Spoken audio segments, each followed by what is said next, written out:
അസാമിലെ മുഖ്യമന്ത്രിയായി ഹിമന്ത് ബിശ്വാസ് ശർമ്മയെ BJP-ക്കാർക്ക് പോലും ഉൾക്കൊള്ളാൻ കഴിയുന്നില്ല. ഇയാൾ എന്ത് ഭരണമാണ് എന്നത് മാത്രമല്ല, ദുർഭരണം, സ്വജനപക്ഷപാതം എന്നതിലുപരി വലിയ തോതിൽ മുസ്ലിം വിരുദ്ധത ആളിക്കത്തിക്കാൻ ശ്രമിക്കുമ്പോൾ ഹിമന്ത ബിശ്വാസ് ശർമ്മയെ BJP-ക്കാർ പോലും പറഞ്ഞു വിലക്കുകയാണ്. കോൺഗ്രസിൽ നിന്ന് BJP-യിലേക്ക് എത്തി അവിടെ ഒന്നാമനാകാനും അമിത്ഷായുടെ വിശ്വസ്തനാകാനും വേണ്ടി കാട്ടിക്കൂട്ടിയ കോപ്രായത്തരങ്ങൾ ചില്ലറയൊന്നുമല്ല. പാർട്ടിയുടെ ദേശീയ അധ്യക്ഷനായ ഖാർഗെ അസാമിലെ തെരഞ്ഞെടുപ്പ് വിലയിരുത്തൽ ഉൾപ്പെടെ നടത്തുമ്പോൾ അവിടെ കോൺഗ്രസ് 100-ന് മേൽ സീറ്റുമായി തിരിച്ചു വരാൻ ജൈത്രയാത്ര നടത്താനുള്ള സാധ്യതയാണ് മുന്നിൽ കാണുന്നത്. 126 സീറ്റുകളാണ് മൊത്തത്തിൽ ഉള്ളത്. 2026 നിയമസഭാ തെരഞ്ഞെടുപ്പ് നടക്കാൻ പോകുന്നത്. സർവേ റിപ്പോർട്ടുകൾ എല്ലാം തന്നെ അസാമിൽ കോൺഗ്രസ് തിരിച്ചു വരാൻ സാധ്യതയുണ്ട് എന്ന് വ്യക്തമാക്കുകയാണ്. ഇക്കഴിഞ്ഞ ലോക്സഭാ തെരഞ്ഞെടുപ്പിൽ പോലും അസാമിൽ BJP-യേക്കാൾ ഏറെ വോട്ട് ഷെയർ നേടിയത് കോൺഗ്രസ് ആണ്. സീറ്റുകളുടെ എണ്ണത്തിൽ BJP-ക്കാണ് കൂടുതലെങ്കിൽ പോലും കോൺഗ്രസ് നേടിയത് BJP-യേക്കാൾ 1% അധികം വോട്ട് ഷെയർ ആണ്. ഇത് ഹിമന്തിനെ വിരളി പിടിപ്പിക്കുന്നുണ്ട്. നിലവിൽ പ്രതിപക്ഷ ഉപനേതാവാണ് ഗൗരവ് ഗൊഗോയ്. ഗൗരവ് ഗൊഗോയ് പ്രതികരിക്കുന്ന ജോർഹാത്ത് മണ്ഡലത്തെയാണ്. ധൂബ്രിയിൽ റെക്കോർഡ് ഭൂരിപക്ഷത്തോടെ വിജയിച്ച റാക്കിബുൾ ഹുസൈൻ അടക്കം നിരവധി പേർ കോൺഗ്രസിന് വലിയ മാറ്റാണ് കൊടുത്തിരിക്കുന്നത്. ലോക്സഭാ തെരഞ്ഞെടുപ്പിന്റെ മിന്നുന്ന വിജയം മാത്രമല്ല, നിയമസഭാ തെരഞ്ഞെടുപ്പിൽ 100-ൽ കൂടുതൽ സീറ്റുമായി കേവല ഭൂരിപക്ഷം മാത്രമല്ല, മൃഗീയ ഭൂരിപക്ഷത്തോടെ അധികാരത്തിൽ വരാൻ കഴിയും എന്ന വിശ്വാസ്യതയാണ് താഴെത്തട്ടിൽ നിന്നും ലഭിക്കുന്നത്.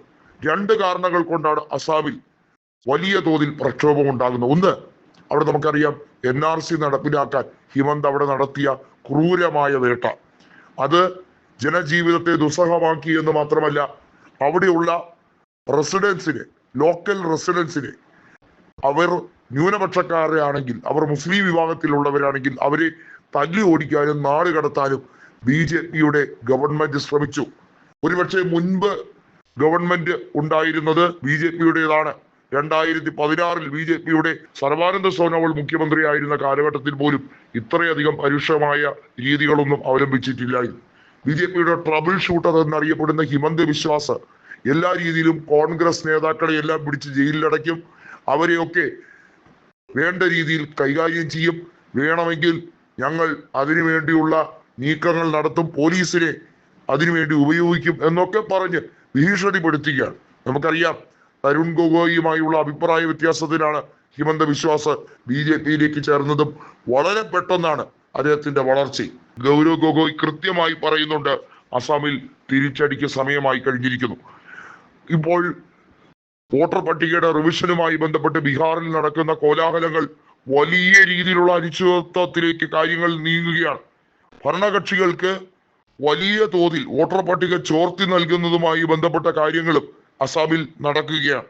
അതായത് ഭരണകക്ഷി അംഗങ്ങളെ എല്ലാ രീതിയിലും സഹായിക്കാൻ വേണ്ടി ജ്ഞാനേഷ് കുമാർ അവിടെ വലിയ കളികളാണ്. എല്ലാ സംസ്ഥാനങ്ങളിലും, തെരഞ്ഞെടുപ്പ് നടക്കാൻ പോകുന്ന സംസ്ഥാനങ്ങളിലും വലിയ ചതിപ്രയോഗങ്ങൾ നടത്താൻ ശ്രമിക്കുകയാണ്.